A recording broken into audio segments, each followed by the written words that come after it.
All right, good evening, everybody. Welcome to this town hall with Darcy Schoening, who is a candidate for the Colorado GOP Chair. My name is Trent Lacey, and I am helping Darcy on her campaign to become the next chair of the Colorado GOP. And before I have her do her introduction, I just wanted to let everybody know that if you want to be a speaker or want to ask Darcy a question, please send an invite. And I just ask everybody to be respectful and let's have a productive conversation, a productive space.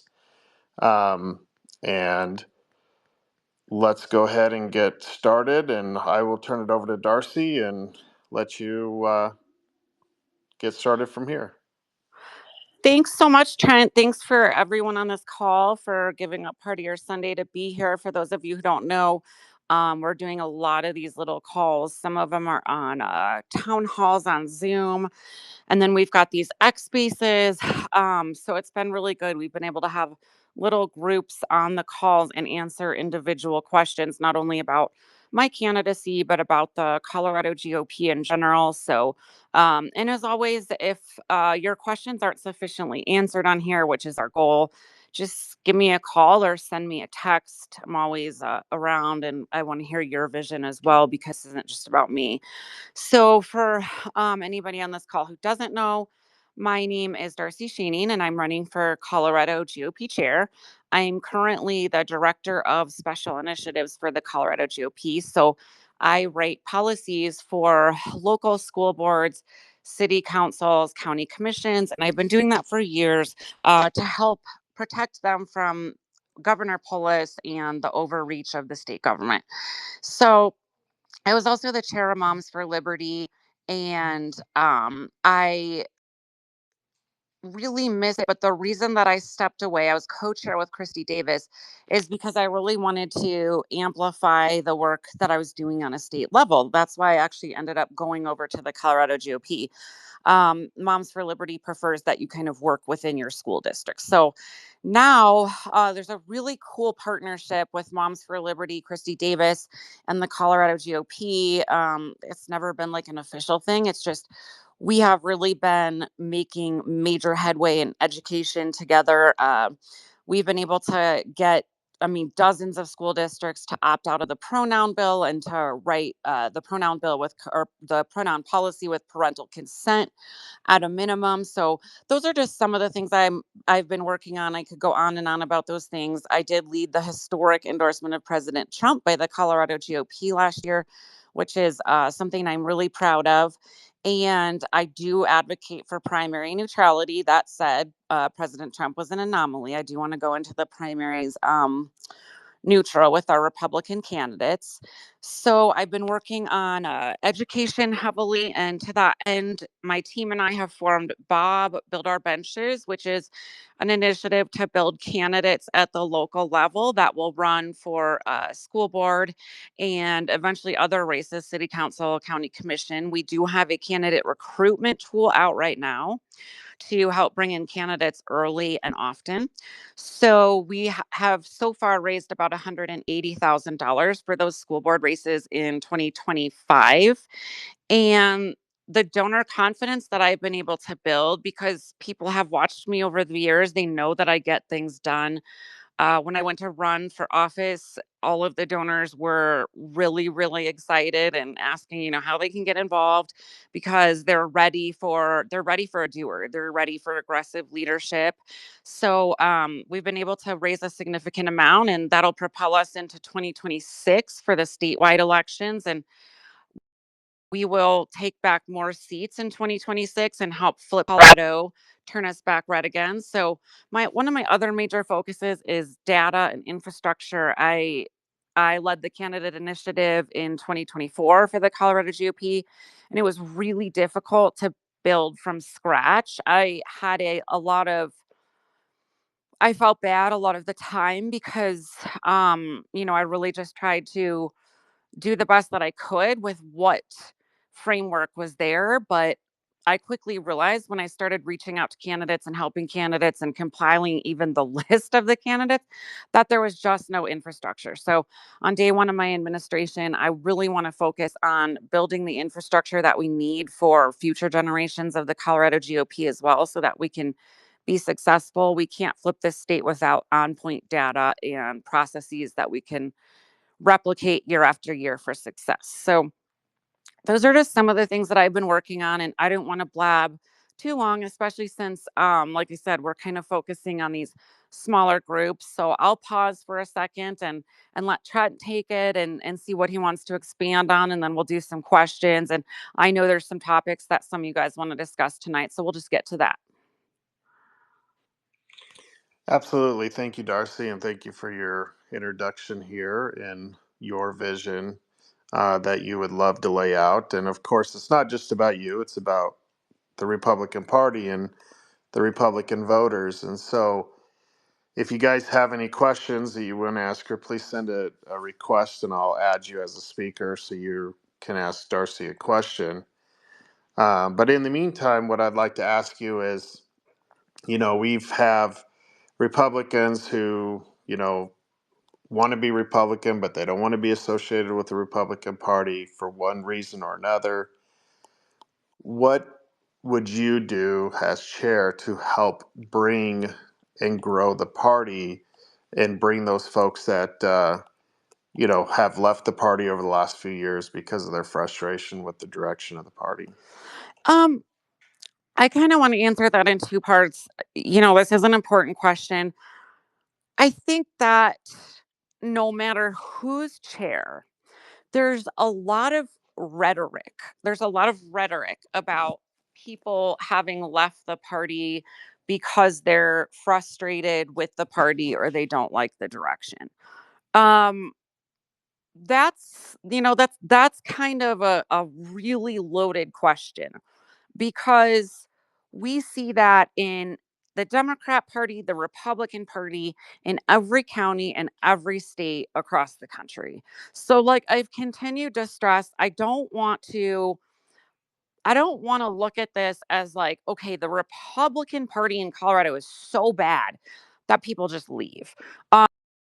Because and I'm not saying that from the standpoint because I work for the GOP or anything like that. I'm saying that from the standpoint of, I think that a lot of that happens naturally and a lot of that happens because of just the political climate in general. And I don't want to look at it as, if we do all of the right things, we're going to get all of the right people, because that's when we get into the mentality of watering down our values, right? And you'll hear it time and time again. Well, how do we get the unaffiliated, or how do we get the people that walked away? And a lot of the times you'll hear, well, we kind of have to change our messaging. We have to do this. We have to do that. Well, no, we just have to carry out our mission. We have to stay mission focused, and we have to continue the the work of what a Republican Party should be. So if we're getting school board candidates elected, we're getting city council candidates elected, we're flipping seats at the state legislature, and we're standing for children, and we're standing as a party, then people are naturally going to want to be Republicans. And Republicans won in the last set of elections. So I don't think we have to like change up too much about our messaging. It's just a matter of doing the work so that people can see the positive impact that we have in communities and what it's like to be a Republican. Like I've said on other calls, Monument and Castle Rock, conservative communities, we live better than those who live in Denver. And that's what we have to continue to point out. That's why we won in the last set of elections. Thank you. Because we live, quite frankly, in a state where we're very moderate, I would say, in the Republican Party. And Mhm. you've got two completely separate wings of the party. And that's the way I view it. I mean, others may view it differently, but, you have those more traditional, very conservative, grassroots type Republicans. And then you have the more I would consider moderate Republicans who, you know, uh, don't really want to support, the same things that traditional conservatives want to support, but feel like there's common ground there between the two different, I would say, wings of the party. And I think in order for us to come together, and I hate to use the word unify because it's a chewed up word, but to find things that we can commonly agree on and then move forward with those and build on that. For example, Yeah. children should be left off limits. So I would imagine and I would hope that Republicans, no matter how moderate you are, how conservative you are, would agree that there should be left off limits, and then let's focus on that and move forward. So that's just one example. I know that your focus and passion is school boards, but it's more than just that. Hmm. And you say school boards because we're in 2025 and odd years are when all the school board races are. Yep. So Yeah. And if you listen to the other candidates and you listen to most people talk, they just skim right over 2025. They skip right over that. And we can't do that. We've got to be working on not just the school board races, but what's going on in our schools, because what's going on in Colorado is horrific. And we have to simultaneously be working on the state races and working on fundraising and getting the state reps and the state senators elected. So it's not really an either or. It's just that it's a huge part that I think our party's overlooked. thank you. Avery, did you have a question? You requested to come out to be a speaker, and I would just tell anybody that wants to be a speaker, ask Darcy questions, please request to be a speaker. So, Avery, if you have a question, go ahead and ask Darcy. No, I didn't have a question. I was just gonna back up what she was saying. Sorry. That's okay. Thank you, Avery. Thank you for all of your support. I love what you're doing. Yeah, Uh, if you want to add to it, Avery, go ahead. Go ahead. okay, yeah, I was just gonna say on the talk of losing people of walking away from the Republican Party, what are you walking away from? Because there are only two plausible parties in this country who can get elected right now, and that's the Democratic Party and the Republican Party. And if you're walking away from the Republican Party, that leads to the Democrats being in power because those are less votes for the Republican side. And if you were truly a Republican, if you truly call yourself a Republican, that's not something you would ever want because their side has all the policies of chaotic open borders, which lead to savage unsafety in our cities, rapes, murders go up and up. You have the killing of innocent, defenseless babies and their mothers. You have higher taxes for the citizens, which leads to poor economic quality of lives for your family. So, and what I think a true Republican is family first, and what's the betterment of our lives for our families, and that's the everything the opposite of the Democratic Party. Therefore, individual liberty no matter what with no morals. So when you guys are talking about these Republicans that would leave our party, I really don't think that those are true Republicans to begin with because if you would ever leave our party, that means you're okay with the Democrats being in power, and that is not a good thing because of all the negatives that come along with that. And that's what I was going to say. Thank you for that. You articulated that well, and that's something that's kind of been at the back of my mind for a while. I see a lot on social media of people saying, "Well, how do we get more Republicans to come to the party? How do we, convince them of this or convince them of that?" And when I see people, for those who don't know, I manage the Colorado Republican Meetup on Facebook, and when I see people post things like, "I'm frustrated enough with leadership," or "I'm frustrated enough with Facebook drama that I'm going to walk away from the party." It's like, you weren't a Republican then. Like, you were looking for an out, because there's nothing that could make me walk away from the Republican Party. I don't care who I'm frustrated with. I don't care what's going on. It's just not going to happen. Like, my father's been a lifelong Republican, I mean, since he was 18 years old, right? And he's never been a precinct leader. He's never volunteered. That's a whole nother animal. But he wouldn't look online and say, "You know what? I don't like what Christie's saying, so I'm just like gonna go be an unaffiliated. I mean, that is literally rhetoric that comes from the internal politics of politics. Yeah, and it's funny, I had breakfast with a guy a couple weeks ago. He's in his mid 70s, and we get together a couple times a month for breakfast. And, he's mentioned at the breakfast that he was going to um, switch his party affiliation to independent. And I said, well, why are you going to do that? And he said, well, I just don't want to be associated with the party. And I said, but why?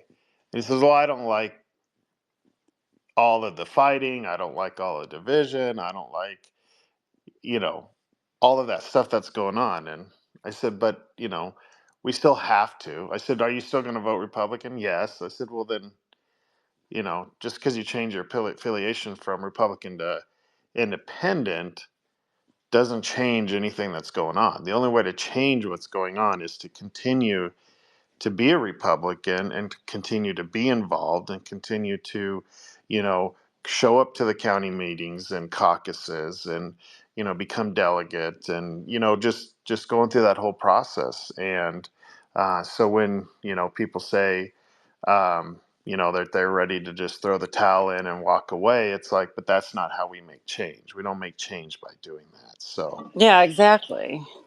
yeah. So great insight, Avery.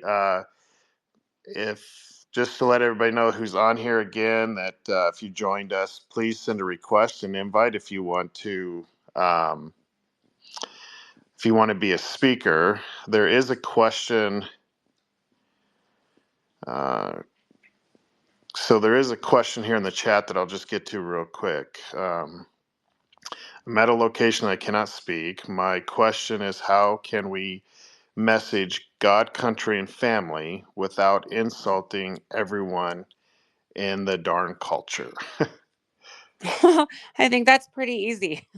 I mean, we have to talk about, like I said, I mean, what's going on in our communities and what we're seeing on the ground and what makes our conservative communities great, what makes President Trump great, and what we're doing as the Republican Party to take back seats and to fundraise and just continue to get that message out. I have, as part of my not my platform, but just something that is important to me, because sometimes we don't realize, I'm really passionate and I see things sometimes that I don't think is they're worded the best. I strive for that, but I fail at times, like we all do.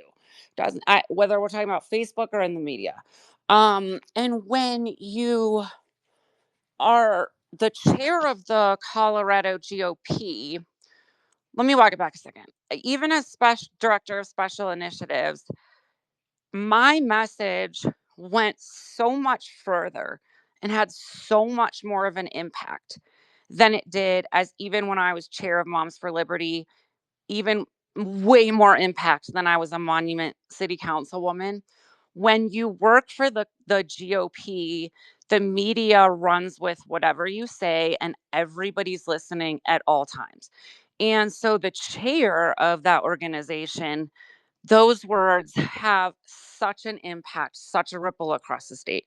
And because I know that I'm a passionate person, and because I know that this is how organizations should be run, anyways, I've told everybody that part of my pledge to the state is that my communications team, which will be about 5 diverse individuals that I trust, that are different than me, however, they will eyeball everything that goes out, because I owe that's my responsibility as chair, that my errors or my passion will never harm the party.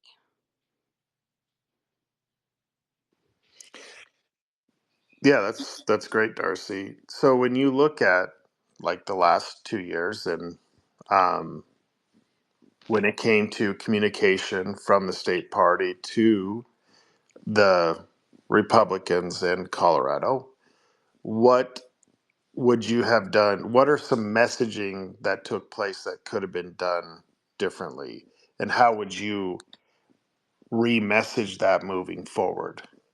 Well, I mean, I think in general, we we learned that there was some messaging that went out.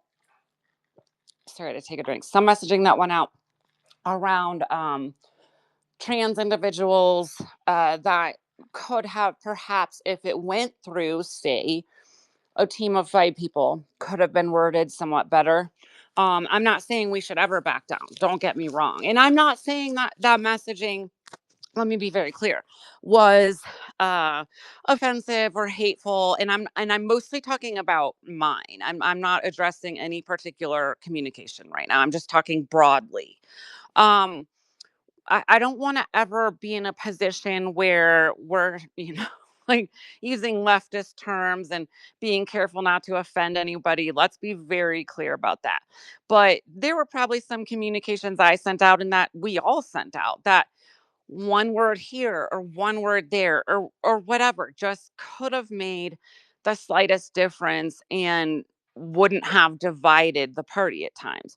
So we want to look at our messaging always, just like if you, I don't know, own a local car wash and you're putting out a commercial, it's like, what's the goal? And what's the goal of this messaging? What are we trying to achieve? And then obviously we always want to do more good than we do harm.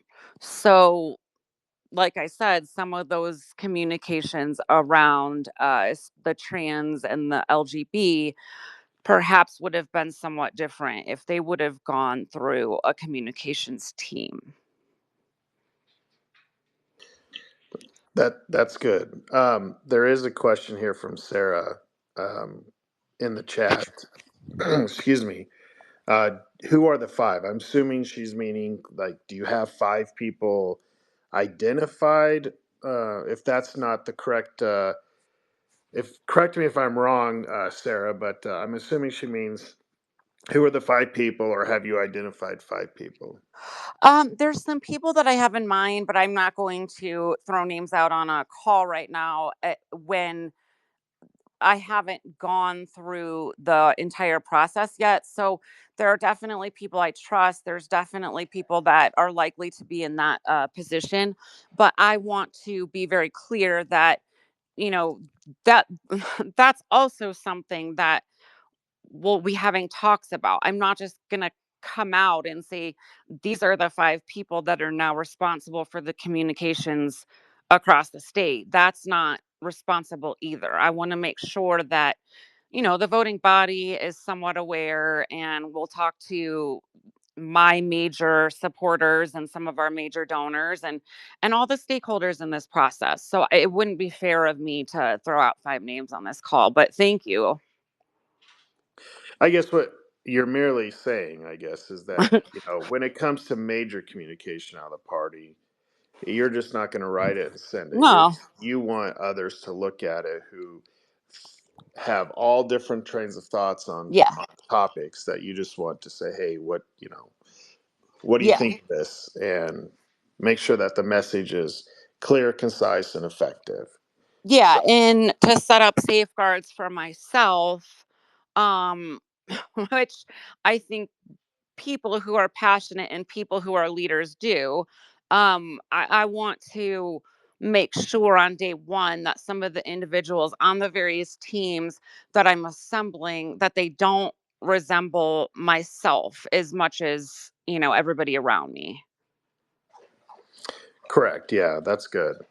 Um, if you have questions, please send an invite to be a speaker.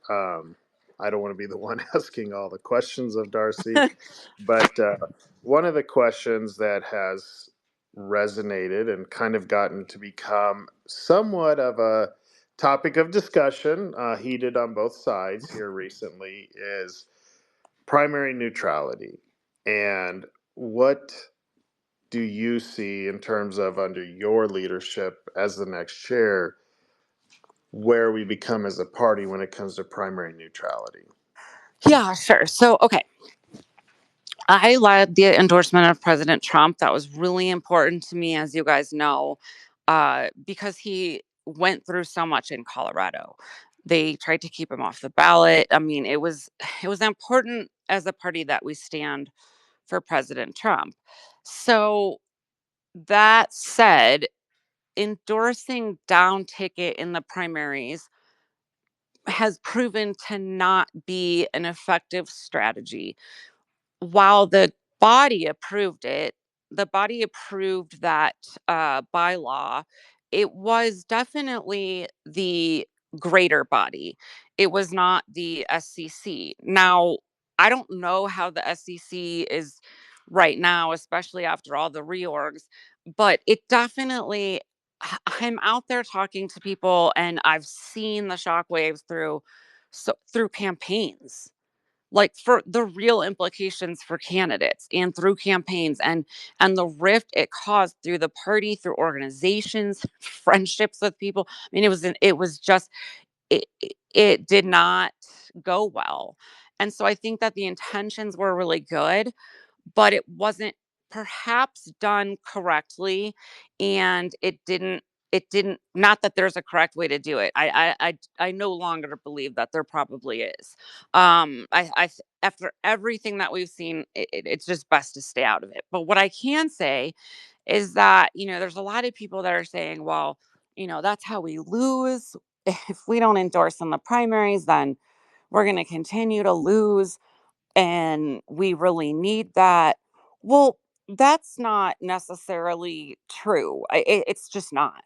We have, first of all, it wasn't ever done, and there were definitely a lot of really good decades for Colorado before Polis and the that whole movement started. So it's not, we don't need to endorse in primaries and have personal, like, all this division in order to be successful, right?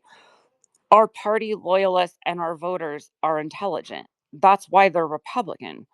So if we put out the information in a fair manner and we ask the questions, I helped write that survey because it was important to me that the right questions were asked if the party was going to endorse. But there were certain questions that weren't, mine, that were put in there. But all of that to say, if we put the correct information out there for the voters, then by and large, they'll make the best possible decisions. And that was one of the issues with the endorsements, is that we didn't have the information out there. People were asking for it, like people were asking for us to put the answers online, and the party didn't do that. And I think that's a transparency issue. So if we put that information out there, we'll be fine, and we'll continue to engage organizations, and we'll do everything we can to educate all of the voters. And that's how we have the best possible GOP with the most conservative voters, is educating them. So would you ask the SEC to change the bylaw to not allow for Oh, pre-primary endorsement? definitely. And that amendment is out there from my team. We've definitely proposed that. And so it's important. I think, we tried it, but the people have spoken, and like I said, I'm out there, I'm talking to people, and 9 out of 10 people are like, this was so damaging. And to the few people, to this, there is a group that wants it. And to you guys, like, feel free to give me a call, because as I just discussed, and there's many more things we can do, there's a lot of education we can do, where we're going to bring the voters together and help them elect the most conservative candidates without doing so in that divisive manner. Yeah, I had a conversation with a lady down in El Paso last night, and she was very passionate about continuing the pre-primary endorsement. And so, I walked through several different scenarios with her, to the point where she was like, okay, yeah, maybe it's not a good idea. Because, yeah, when you feel like, your side of the Republican Party is in power, of course it sounds great, right? But then if the side of the party you don't like is in power, then you don't want them to do that. So it's like, let's just That's stay out of it. Candidates, yeah. let the candidates battle it out, and then I mean, obviously the state party will always be there for all candidates throughout the process, and then Right. really focus on once the primary is over with, then, let's hit the road running with those Republicans that are now going to be on the general election ballot. So, Yeah, and that's a really good point, Trent. I think, I haven't said that much during this campaign, but if you it's like I always would say it, Moms for Liberty, because they would want to kind of endorse and random things. And it's like the pendulum swings both ways, right? And you have to always remember that. So, oh, I know what it was. So they would discuss, well, can't we make a law that it's mandatory that you teach the Bible in school, or it's mandatory that support the president. And it's like, whoa, like if that's why we're in the state we're in Colorado, because the Democrats are in power in this state, and that's why they're able to throw stuff into the schools. And it's like, why? I mean, if you just stick to the core of what we're good at as a party, then you don't have to worry that when the people that you don't like are in power, that they're going to be endorsing somebody else, and there's more division. It doesn't work in the long run. absolutely. Um, so when I'm going to switch gears just a little bit and go into fundraising. And, obviously, fundraising isn't where it should be. I will say, over the past several years, people get frustrated with the party and say, and I've been guilty of it, to say, man, I don't know how they're using my money, so I don't want to send them money. I'll just send money directly to the candidate.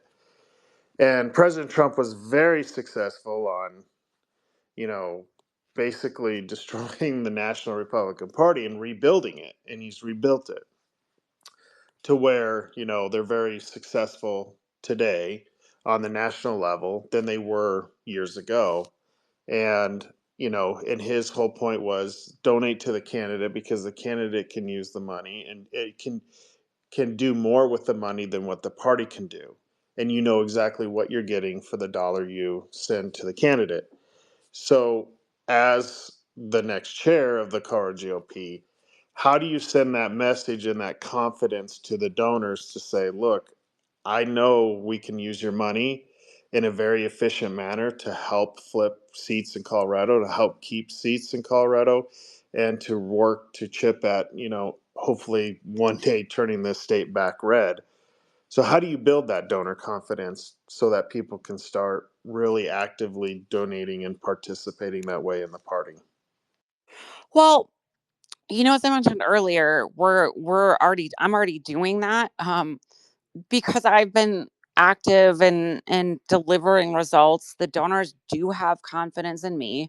And there are still a lot of donors that are donating small amounts, and some larger donors with the Colorado GOP, right? So there's the big ones and there's the micro ones. And then there's my donors.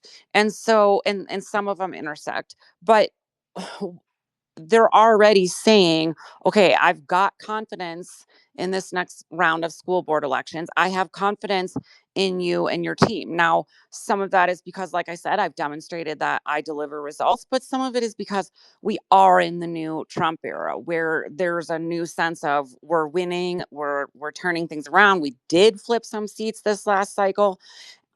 So we just have to put in work and win school board elections in 2025, and continue to win in 2026 and deliver effective messaging and put out good communications, and we'll be successful. I hate to oversimplify it, but I think that's all it takes. I've been meeting with donors, and they're excited about the next 2 years, and I think that as a party, we have a good reason to be excited. And if we can't fundraise, then I don't know what we're doing, because I know I've already been fundraising and I'm not even sure yet.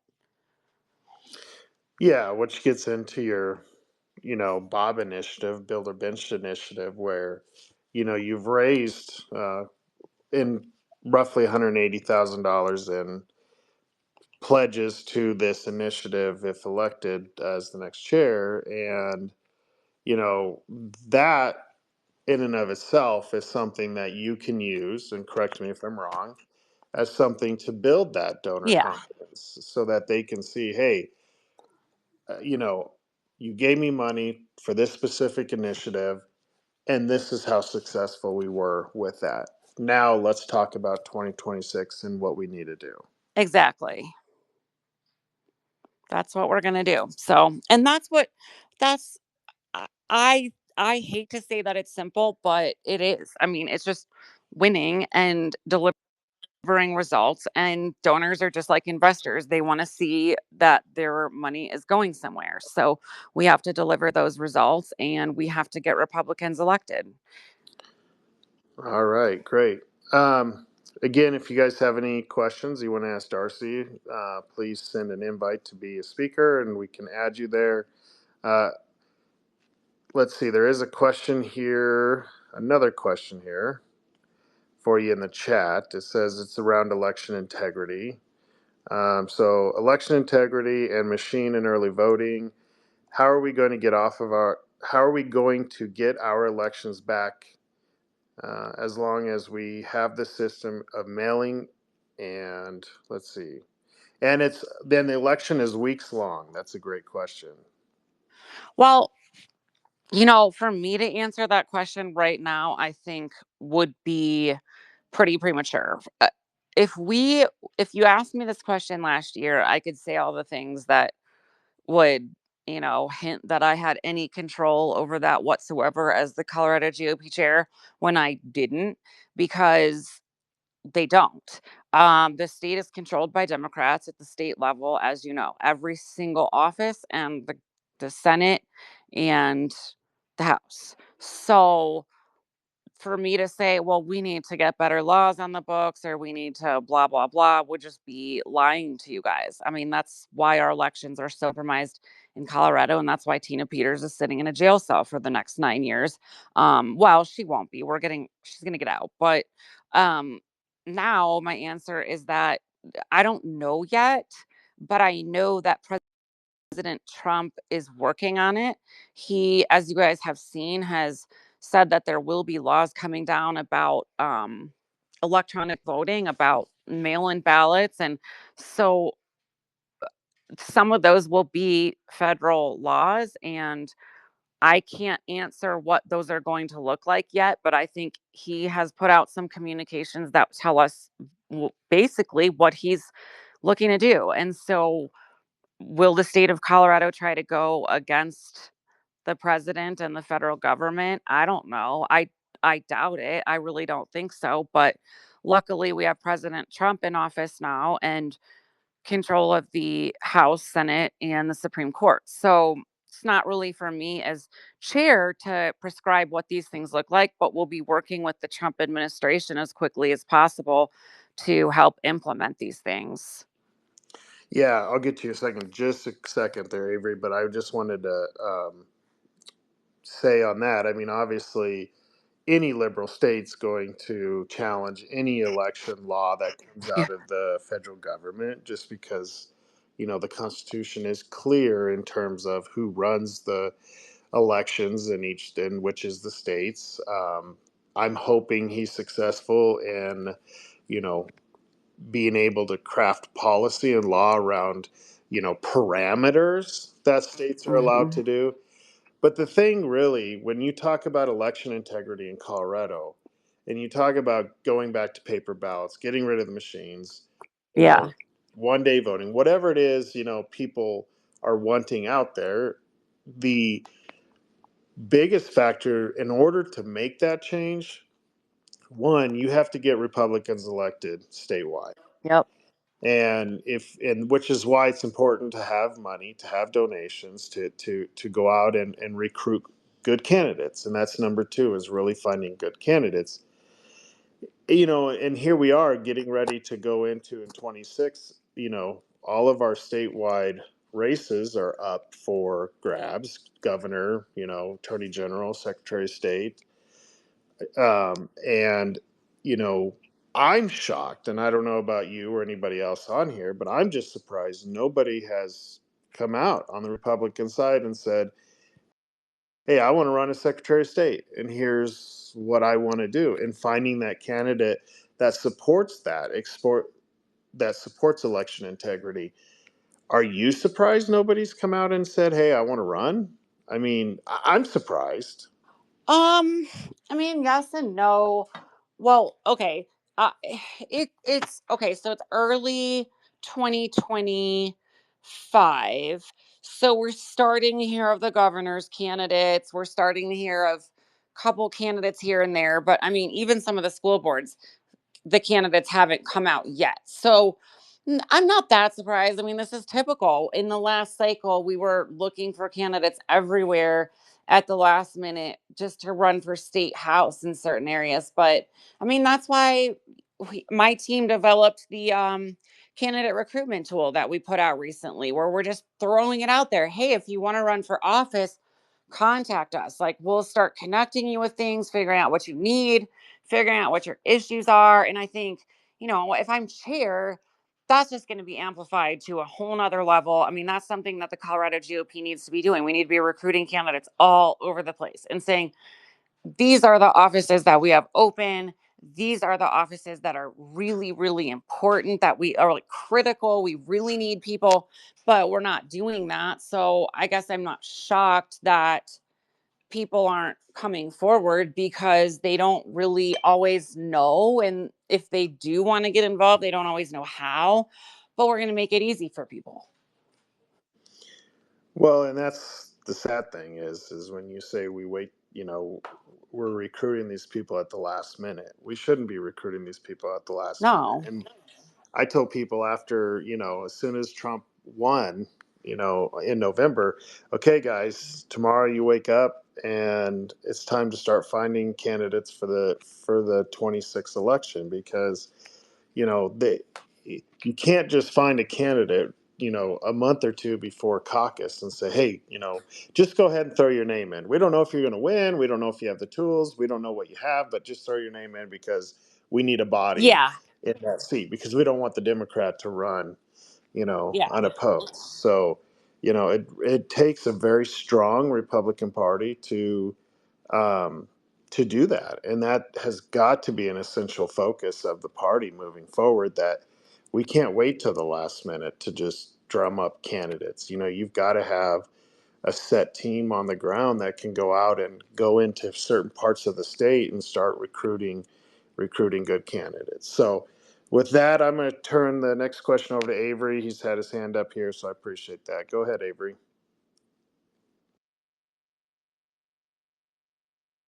Yeah, I was gonna say out here because I live in California currently, and I question whether my vote as a conservative is even counted sometimes. Because as Darcy was saying, how in Colorado, I've never been to Colorado, but I hear it has gone extremely liberal. How it's controlled top down from every level, that they're in power, that they're in seated power in Colorado now, and like basically, how can we fix it at the state level? I don't know if we can, because it's going to have to. Trump's team is going to have to sift through the Constitution and say what you guys are doing in these states like California and Colorado is violating the Constitution, as far as letting non-citizens vote with non-IDs and whatnot. So with the question, I like the question that she had for Darcy, but I don't necessarily know if it's something each state can, as the GOP chair, that Darcy can fix, because it's going to have to come from a federal level. That's just, I wanted to clarify that, because it would be unfair for the GOP chairs for that to fall upon them, because the only way we're going to fix our election integrity at this point is to get rid of the corruption, and that's going to have to come from a federal level, from a unconstitutionality perspective of, hey, you guys aren't following the Constitution, and the federal government's going to have to intervene. So yeah, I just wanted to point that out. Thank you. Thank you.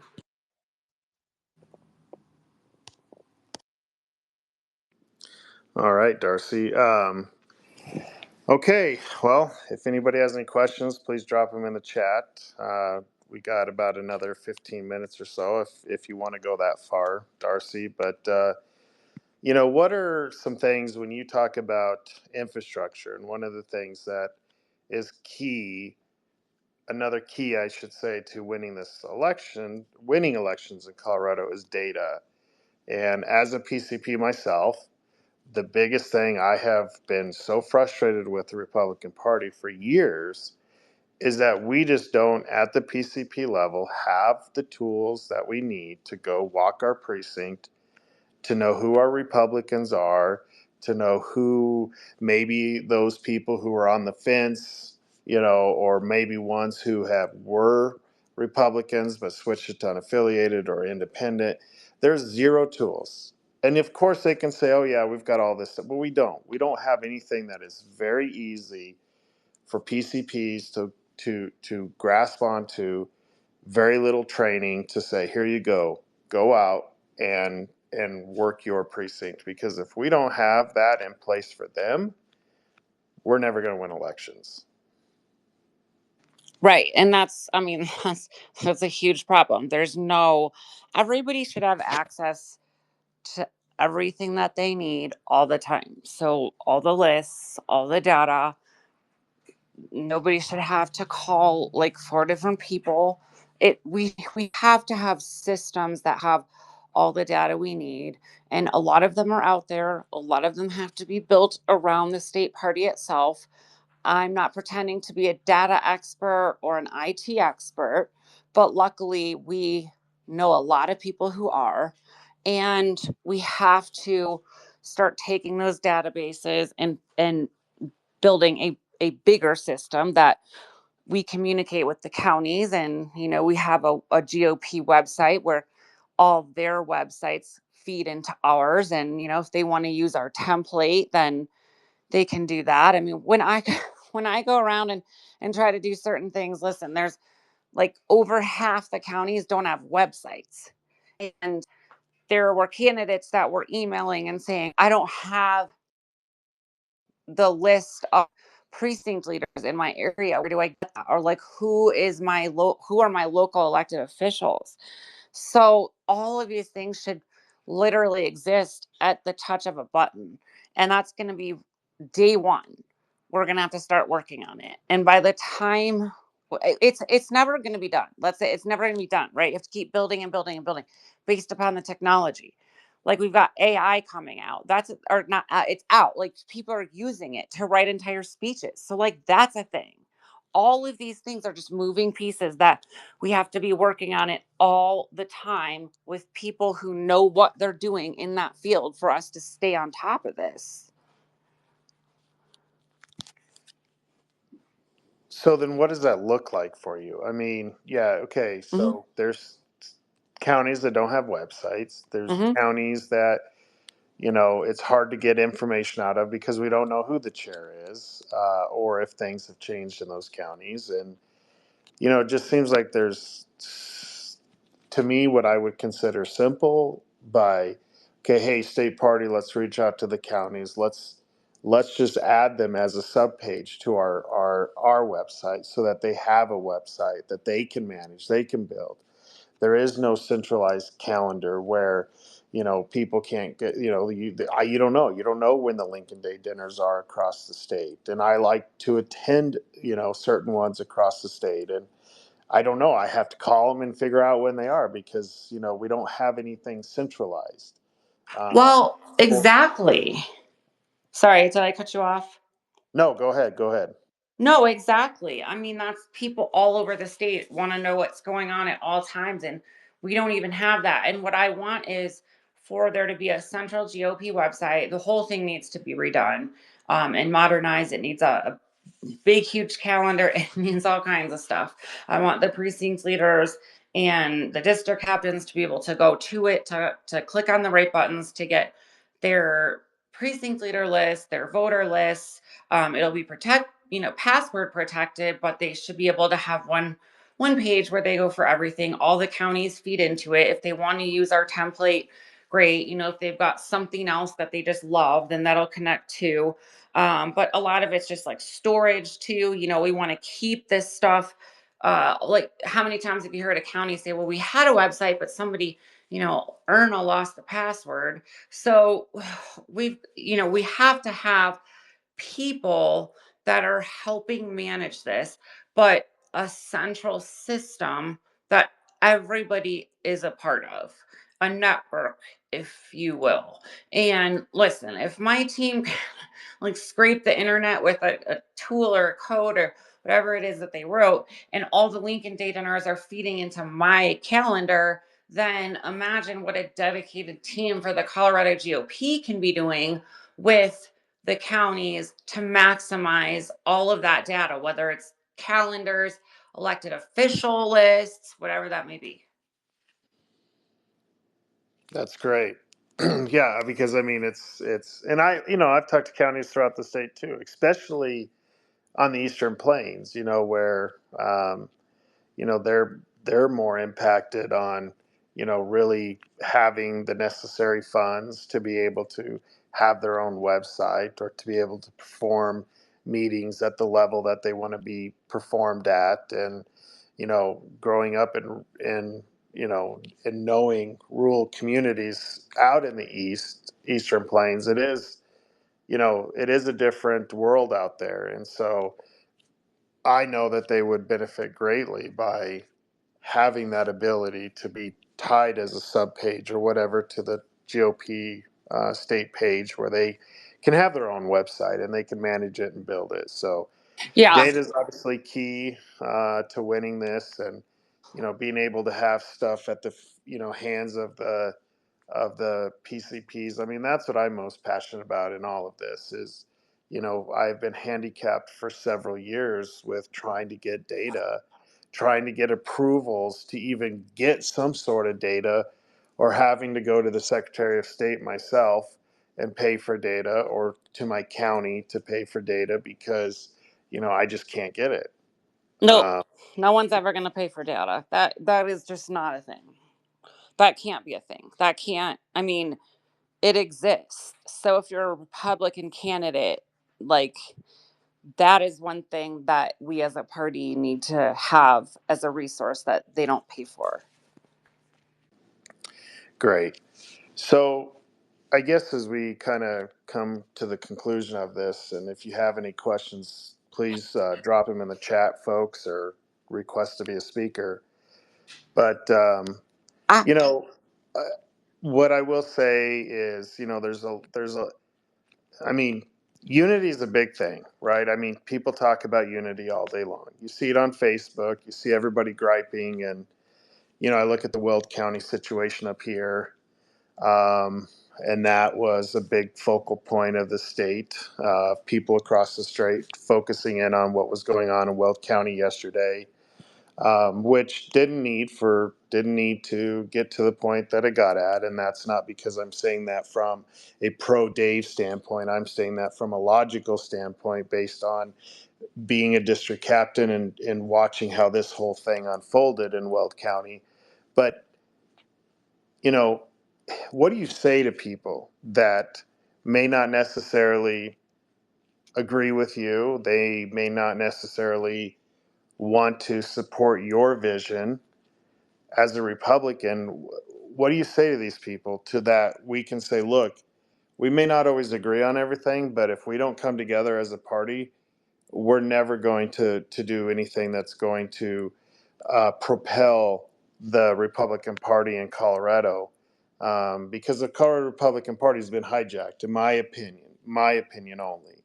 And so, what do you say to those people, Darcy, to get them to find some common ground to move forward? well, I mean, as you said earlier, it's just coming together on the things that we can all agree on. So children, education, getting Republicans elected, fundraising, those are going to be my focuses. And then, as I've mentioned on other calls, when people do have disagreements, one of the things that I am really good at and I am known for doing is bringing those two people into a room or onto a Zoom call, or those four people or whatever, and saying, okay, look, like some of this is unacceptable. It can't continue. Let's work this out. And it's just a thing that I had to do when I managed hotels. It's a thing that we all have to do as leaders. We can't ignore the things that are going on that are harming our party. If we ignore those things, then we have toxicity and we have chaos. So I will work on the individual problems, and we'll stay focused on the party as a whole. We'll stay focused on our goals. I'm not really a person that's big into focusing on bylaws as a chair, or not to say that Dave is, or any, but I believe the role of chair is to hold fair meetings and to hear out all sides. So I'm not going to necessarily push any internal policies because I my goals are clear. I've spelled those out on this call, and I can do those within whatever parameters the elected body prescribes. So, another thing that somebody brought up recently, which I think is really important for unity, so to speak, is that they felt neglected living out on the Western Slope. And I really want to make a promise that as chair, I will be out on the Western Slope and the Eastern Plains every month, all the time, hopefully more than once, just as much as I can be. And especially when there's issues or when there's candidates that need really important things. So that's another issue, is just we have to all be connected. I want to have some events out there in both of those areas. I want to be out in the rural counties. I want to make sure that the rural counties have the support and resources they need, that we're helping them, whether it's websites, whether it's whatever. Leaders can say that they lead all they want, but the best leaders are the ones that provide everyone around them with the tools that those people need to become leaders. And so as the GOP, I we have to be working with those around us. And as chair, that's my job, is to make sure that everybody next to me and all the people running for office and all the people volunteering and fundraising, that they have the tools that they need to not only be successful for the GOP, but as people, and that they're building skills that they carry into other parts of their life. And if we're doing that, then we're going to be successful in all areas, in flipping those seats, getting Republicans elected, fundraising, and advancing our values. Well, it's certainly the most unthankful job that you can have in the Republican Party right now, is, trying to take this ship and sail it in a way that, we can be successful. And, I just encourage anybody who, wants to know and learn more about Darcy, is, give her a call, reach out to her and have a discussion. I've had the opportunity, to really get to know Darcy here over the last few weeks. And, when she decided to run for chair, I asked her a very specific question, and, and she answered it exactly the way that I was hoping a chair would answer that question.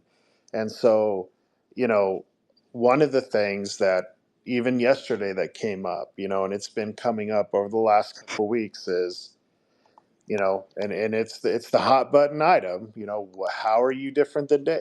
Because a lot of people have that question. And, I know you respect Dave. Dave, the Colorado GOP has been your employer. And so, there's people that think you're a placeholder. There's folks out there that think you're just, going to continue on with whatever Dave's been doing. Um, and it's a tough question to answer, but No, it's a I just tell everybody, hey, and I talk when I talk to them about it, they just everybody I've talked to about it has said, wow, okay, I do need to reach out to her, because that is not what I've been told, or that is not what my circle of people I talk to every day say. So, I just encourage everybody to reach out and talk to every candidate that's running in this race, and find out, where you can find common, where you guys can find things in common. So, how are you different than Dave? And when it comes to well, this, that's like asking, like, how are you different from your neighbor, or how, like, we have pretty similar values and we're both strong Republicans, but people don't manage things the same way. Like if I handed you and your neighbor both a cupcake shop, the outcomes are going to be entirely different. And so, I get asked this question a lot, but once people listen to me for 10 minutes, they just know. They're like, okay, she's entirely different, has an entirely different approach. All the things I've mentioned tonight on this call, my platform, the what I think is important, the data, the infrastructure, the processes, getting school board candidates elected, and then launching that donor confidence and that momentum into the 2026 races, and making sure all those candidates are equipped. Primary neutrality, all of those things are different from the way that Dave led his administration. So I could go on and on all night. And, Dave has he is not running for chair again. So, but that said, I stepped in before Dave even stepped out. I made it clear that I wanted to be the next leader of the Colorado GOP, regardless of what anyone else is doing. And I know that I'm ready to do it. And I know that I'm fit to do it. And I know that I'm the best person in this state to do it. And I want to correct one thing that he said, Trent. No offense, but you said it's a thankless job. Somebody said that to me in Weld County on Saturday too when I was out there. She said, I don't know why you'd want to do this. Like, these people don't care. They're like thankless. And I was just like, you know what? I've never felt that way. It's an honor to do this. Like, I love being the director of special initiatives for the Colorado GOP. I went to the open houses during Christmas and I got to meet Republicans that literally walked like 10 miles just to get to our open house and have some hot cider and like meet people. And I get to talk to all the elected officials and help influence policy. I have pushed policies all across the state. So I get to go to sleep at night and know that I saved, a couple children over here from this, and I saved this school district from this, and I made change in Colorado. And when I see people sometimes, I mean, some people don't like me. I'm opinionated at times, but by and large, a lot of people, as you saw on Saturday, they're like, "Thank you for all you do."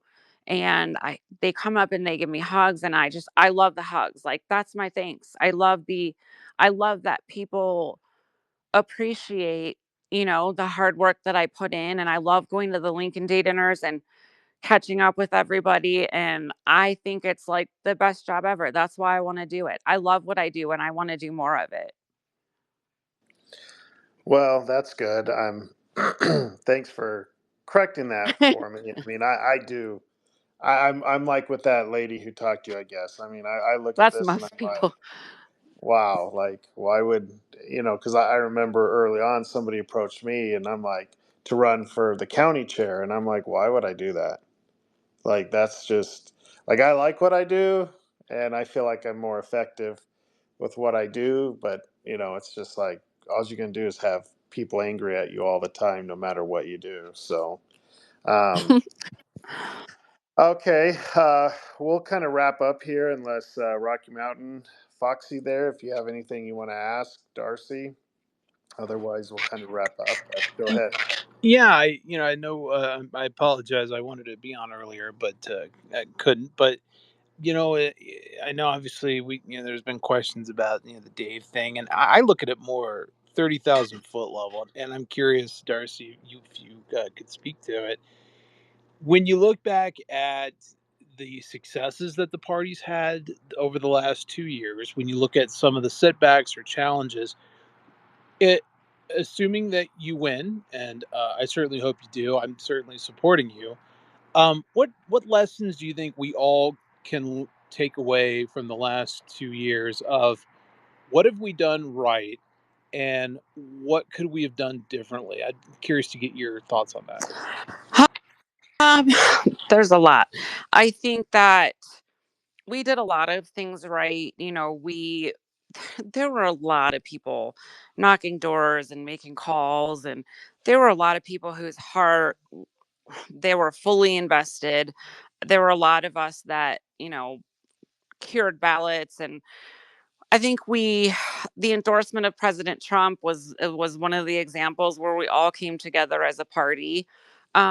I think that there are things that we could have done better. Like, I don't think that we spent so much time arguing about internal things and, trying to have lawsuits and things and bylaws. And I would like to not focus on that over the next several years. I just want to raise money and get people elected and really start turning things around. So there's a lot that we need to do differently. I think that anytime that there's something going on locally, like what was going on in Durango with the school board sanctioning the BLM flag and the trans flag, whether we're talking about a city council that's banning guns in certain areas, I think that we have to start making that our central focus, because it's not enough to just say that we're working on things at the state level.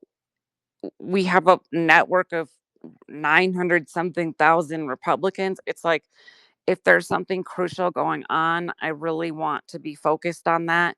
And if we're putting out good communications and getting everybody focused on the issues and working together, then we'll just be a much stronger party. And like I said, all around, I mean, I want to build an infrastructure that's been a focus of no previous GOPs. So it's easy for people to kind of want to separate, how are you different from this administration that you work for? But I'm different from any administration that there has been, because there's no infrastructure and there's no like solid framework and there's no clearly defined goals and there's no leadership that says this is how we're going to fix all these problems. And I've been doing those things for the last several years. I don't even know how many. So that's why I'm different than not only Dave, but anybody who's been chair.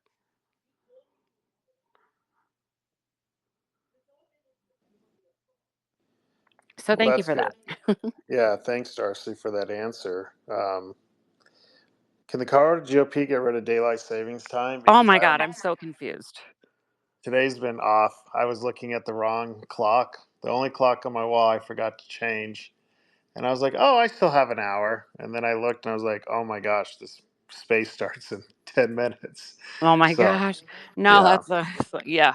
No, I feel so off today, but yeah, no, yeah. thank you for that question, Steve. I think that people would be surprised if they not only got to know me, but if they like if you just look at my website, Darcy for Chair, DARCYFOR chair.com, it you'll see what I've been doing the last several years. Everybody will tell you Darcy's everywhere. Like if there's a problem, if there's an issue, like Darcy is there. And there's not very many people in this state. I don't even really know who you could say that about, but you can say it about me. So that is how I'm going to be as chair. And just imagine how much I can get done at the helm. And for those who don't know, I mean, this clip that we were working on some of my videos earlier, and that's what Bannon said when I was on War Room last year. He said, with Darcy at the helm, we cannot fail. And that's true. I never stop fighting. So, a vote for me as chair, you're with your support, with all of our hard work, we're going to do this. I mean, we're going to build something that is going to last, and we're going to have someday soon. Now, I don't know how soon, but we're going to do it. We're going to have a Republican Colorado again. Well, let's get there. And it takes good leadership to do that. So we'll go ahead and wrap up unless anybody else has any other questions. I'm just checking the chat to make sure I didn't miss anything here. I don't think I did. Um, Go ahead and just close it out here, Darcy, and then I'll say a couple things when you're done, and then we'll go from there. Yeah, thanks, Trent. So thank you again for hosting this, and thanks for all your hard work, and thanks everybody for being on this call. And like I tell everybody, it's not just about what I want and what I'm capable of doing. It's about all the skills that you guys bring to the table and all the things that you see in Colorado. So give me a call or send me a text anytime, and we can either have a phone call or meet up. And I want to hear what you have to say as well. So thanks again. Yeah, thank you, Darcy, for putting your name in the hat and running for chair. I'll always say it's a thankless job, but I'm glad you're at the one out there doing this, because I know that you have the skills and abilities to do this. You've been doing it already, and working across the state with the education aspect, and you've built relationships on all sides of the aisle, and you brought Democrats together with Republicans. You've worked with school districts on opting out of government overreach at the state level. So you've been actively involved for quite some time. So I'm excited about this next venture for you, and that obviously you win here in a couple weeks, and so. Just to kind of give everybody kind of what happens from here, the SCC, the State Central Committee, meets on March 29th. And the only voting members are those that have been voted out of the counties, correct? The county bonus members and executive members are the voting body of the SCC. And So, elected officials. okay, statewide elected officials? Yes. Okay, statewide elected officials. So, we'll be doing another one of these next week. We do a Zoom town hall every Wednesday. We'll do X Space every Sunday up until the night. I think we'll do something the night before the election. Maybe we'll see. That's the Bannon event, so we don't know if we'll have time to do that. But Darcy's very accessible, so if you guys have any questions or pass along any information, please have them reach out to Darcy's website, Darcy4, that's FOR chair.com, or here on Twitter, or X, I guess. So thank you, everybody, for joining, and thank you, Darcy, for getting on, and hopefully we'll see everybody again next week if they have questions. Thank you. Thanks, everyone. Have a good week.